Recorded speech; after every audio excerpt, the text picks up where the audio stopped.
You've probably experienced this before. Plans were scheduled, dinner, a party, a group trip, then suddenly they get canceled, and instead of feeling disappointed, you feel relief.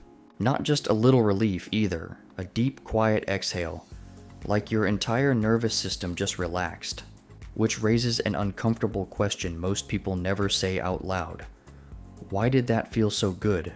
Because if you've ever felt that before, psychology suggests something interesting might be happening in your brain, and it's not what most people think.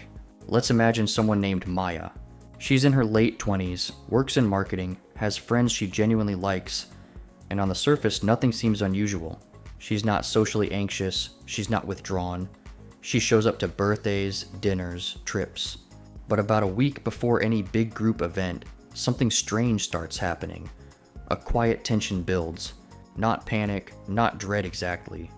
Just this growing sense that the event is going to cost more energy than she has.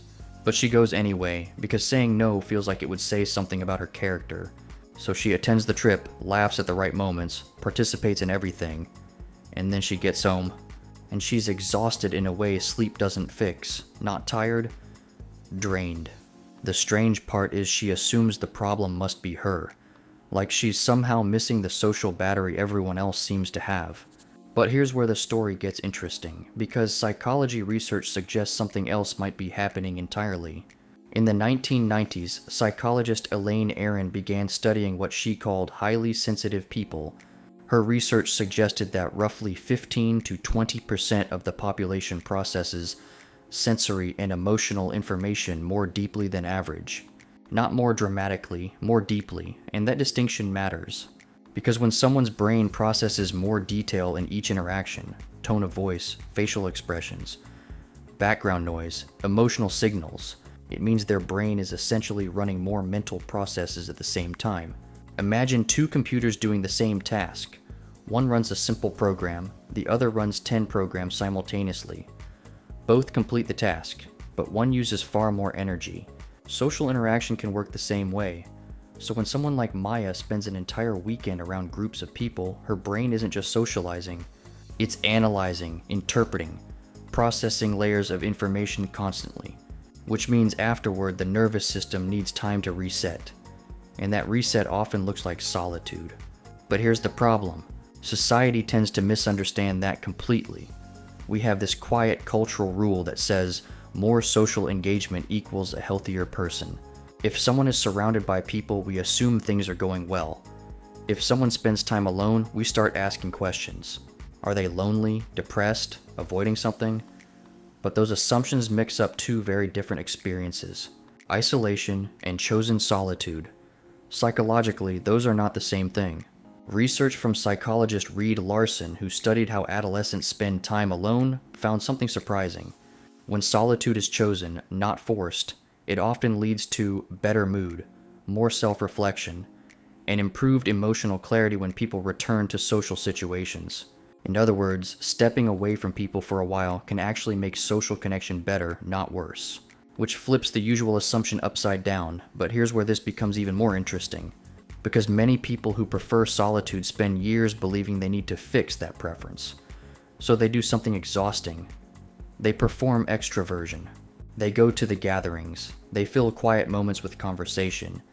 They answer calls even when they are mentally depleted. They stay longer than they want to.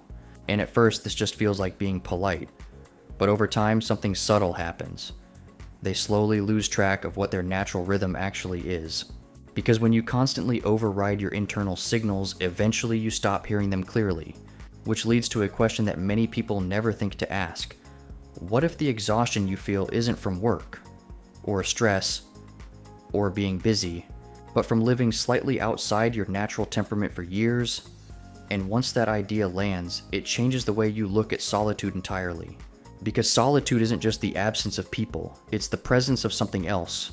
Your own internal world, your thoughts without interruption, your values without social pressure, your emotions finally catching up with you. Most of the time, our daily lives move too fast for that kind of processing. But in quiet moments, something interesting happens. Your mind starts organizing things. Memories settle, ideas connect, emotions get sorted. which is why many people report their clearest thinking happening when they're alone. But there's also an important balance here, because solitude can restore you, or it can slowly isolate you, and the difference between those two experiences is subtle but important.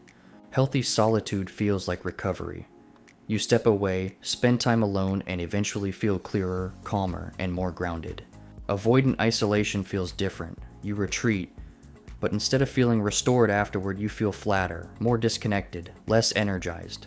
And only the person experiencing it can really tell which one it is. That distinction matters, because solitude isn't meant to replace connection, it's meant to support it. Interestingly, people who are comfortable being alone often develop something psychologists sometimes describe as cognitive independence.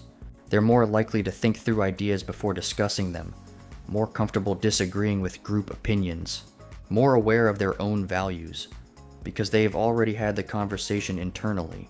And in a world where attention is constantly pulled outward, toward notifications, feeds, and endless stimulation, that ability has quietly become rare, which leads to one final thought.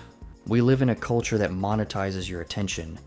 Entire platforms are designed to make silence feel uncomfortable, to make boredom disappear instantly, to keep your mind externally occupied.